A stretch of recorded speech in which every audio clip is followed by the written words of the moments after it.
Ahoy! The Sandworm was put on the New World PTR the other day, and quite a few groups completed it since. Many of them left their feedback regarding the difficulty of the raid boss, with one person rating it at a 4 out of 5 difficulty, many people, especially those in pugs, rating it at a 3 out of 5 difficulty, and a lot of people rating it at a 1 or 2 out of 5 difficulty. I have some thoughts on the current difficulty as well as how the raid can potentially be improved without making any fundamental changes to it, and also give the current existing mechanics a bit more of a spotlight. So first up, I want to make it clear that based on all communication that we have received so far, the Sandworm is supposed to be hard. I'm going to show you a quick clip here that demonstrates that. Sandworm is a challenging encounter where you need 20 people who know what they're doing and are coordinated to take it down. With the hatchery, it's an easier encounter. You can find 9 other strangers, take this on, and get your rewards. In the past, the devs also talked about how they tried to make difficult content before, which were invasions. Original invasions were actually hard content. Anyone who participated in the pre-nerf invasions knows how hard they actually were. They were a significant challenge that needed a lot of coordination and were only cleared by very few groups. Invasions were so hard to clear that it was actually very profitable for our company to be able to do so, because our town would stay upgraded, which meant people would come to us for crafting. Then invasion difficulty got nerfed, so it can be done by random groups, and now we have the raid boss announced as the new hard content. We were also told that the Sandworm would require best in slot gear to beat. This is currently not the case at all. People can actually completely beat it without any ward gear or specialized perks. The expectation that the devs had was that roughly 100 players would be able to beat the Sandworm raid in the first week. In reality, on day 2 of PTR, 90 players had already beat it. And that was just on PTR. In the normal game, we obviously have way more players attempting it at the same time. Another expectation was that the raid would take 10 to 20 minutes to clear, but it's already been cleared in less than 9 minutes in our run, so I don't think that's gonna hold up, especially once people are actually using better gear. Many groups were able to clear the boss without any Beast Ward or Bane. Overall minimal preparation, they just jumped right into the raid, and often extremely high ping since multiple groups that have cleared the raid so far are from Australia. Further, many groups had random fills that they simply recruited from the global chat. Not a single group was running best in slot gear. The closest that we had to best in slot was our group, which had Beast Ward and Beast Bane without any specific extra perk, usually purple items that didn't even have a secondary perk. We didn't even have our ability perks or refreshing or something. I'm going into a lot of detail here to really illustrate how hard the raid was supposed to be and what the current outcome is. I think the raid isn't just too easy, it is significantly too easy for what the devs were originally planning. It also doesn't go in line with how the devs originally envisioned the difficulty to be. Note that at least in our group we also specifically didn't make use of the bugged mechanic that was fixed, so that wouldn't have increased the difficulty either. In many ways the Sandworm fight is great. It's visually impressive, if you're not one of the melee players stuck to his body, and it has a bunch of unique and fun mechanics. All in all, it could be a very interesting and engaging fight. Unfortunately, in its current state, the vast majority of the ground floor mechanics especially can simply be ignored or has minimal impact on the fight, making it very uneventful for everyone except the people shot calling and the people pressing buttons. In other words, you need around 5 people that actually know what they're doing. The weapon meta is also severely limited, with a handful of weapons simply being significantly better than the rest, thrust weapons in particular.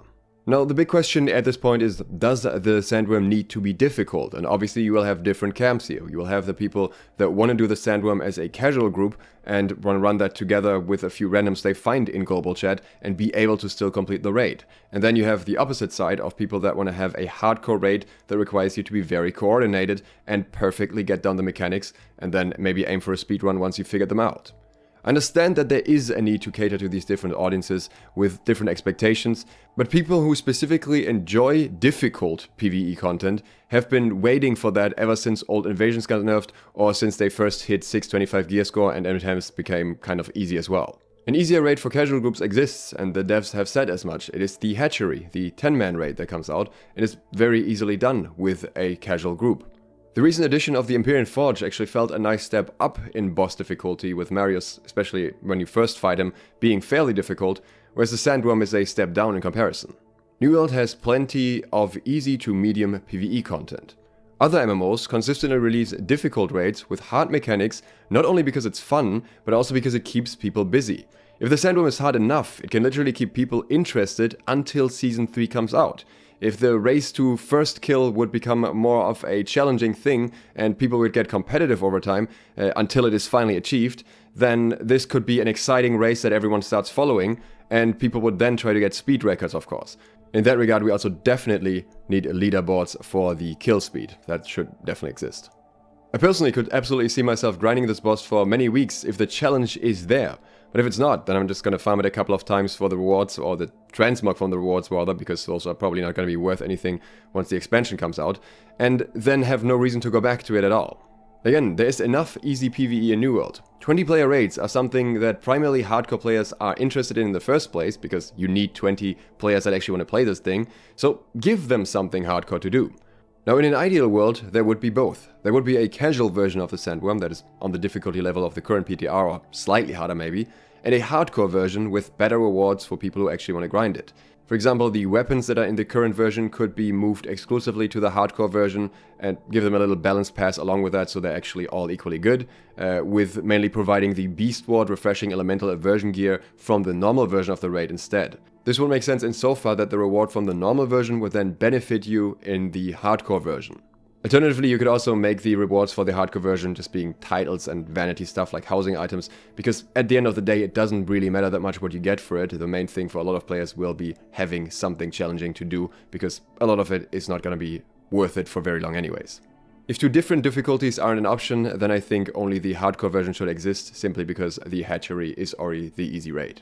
So how could the Sandworm be improved both in difficulty and overall experience? I think just going for the health and the damage is not the best option here, though of course those may need to be adjusted in the process as well. Before I go into other suggestions for difficulty, I'd like to point out a key issue with the current fight and how it can be solved. As of now, the Sandworm seems to obey normal, rend and weaken caps. This, in combination with its weakness to thrust, severely limits the amount of useful weapon options, essentially meaning the optimal group will always have a ton of spears, bows, some rapiers and some void gauntlets, plus whatever the tanks and healers need. I don't think that's fun, and I also think even in a casual raid scenario, this will quickly gate a lot of players that are not running the ideal weapon out of the raid. To promote a much higher weapon variety, different strategies and higher difficulty at the same time, the Sandworm could have a self buff that permanently increases the Fortify and Empower, maybe by 100 to 150% each. This would force much higher build diversity in order to consistently apply enough weaken and rends to deal normal damage and also not take excessive amount of damage. In case you're not aware, if two people are using the same weapon, the rends and weakens from those effects will not stack unless they're using different abilities. So if everyone's running Spear, there's not a lot of weaken to go around.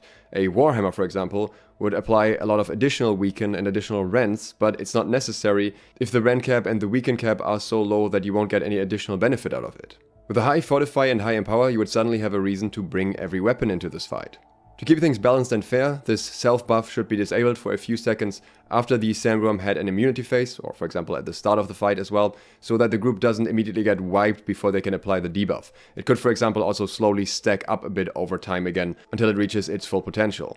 Additionally, removing thrust weakness and making every weapon equally effective would further promote build diversity. Thrust weapons are already the best single target DPS weapons in the game, so they don't need that extra bonus on top of it. And keep in mind, I'm saying this as someone who would be running Spear either way, so I am suggesting a self-nerf here. But there are other things that I think could greatly improve the Sandworm fight in difficulty without actually introducing any completely new mechanics. Of course, new mechanics would be cool, but I don't think it's reasonable to expect that in time before the patch. I would like for the mechanics to be relevant, especially for melees and tanks that are down to the sand who currently just don't have enough to do. One thing that could be done is health gating certain phases of the Sandworm instead of time gating them, so people can't skip most of the phases with brute force DPS.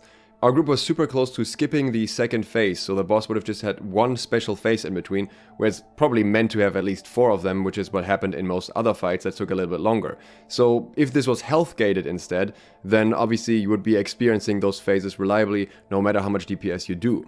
At the same time, the Sandworm health should be scaled up to some degree, so it doesn't become another Chartist fight where you're just waiting for ages for the next phase to happen. After killing specific shielded mobs, which requires another mechanic, in the arena, they drop a sword, and this provides you with a buff. This is a buff that then applies a debuff to the boss, which increases the absorption rend on the boss, so effectively you deal more direct damage. This effect is nice, but currently barely noticeable. We didn't even pay attention to the sword and didn't use it properly most of the time. If this increase was significantly higher than it is now, but the Sandworm health was also correspondingly higher, then you would be required to utilize the sword mechanic to deal normal damage.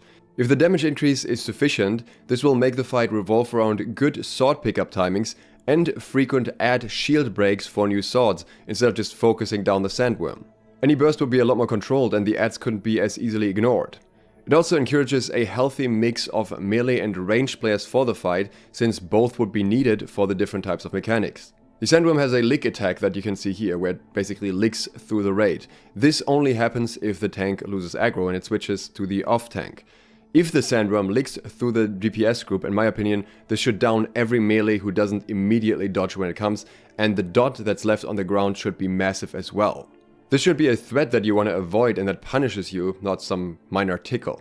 Likewise, the Sandworm could also occasionally lick the other side even when the tank is aggro, to make the fight more engaging for melee, so they actually have to watch out for at least one mechanic. There are quite a few adds in the arena, and I believe these should have a noticeable health pool increase and also deal sufficient damage. Currently, many adds die before my attack animation even goes off, so yeah, maybe not quite on the right end yet.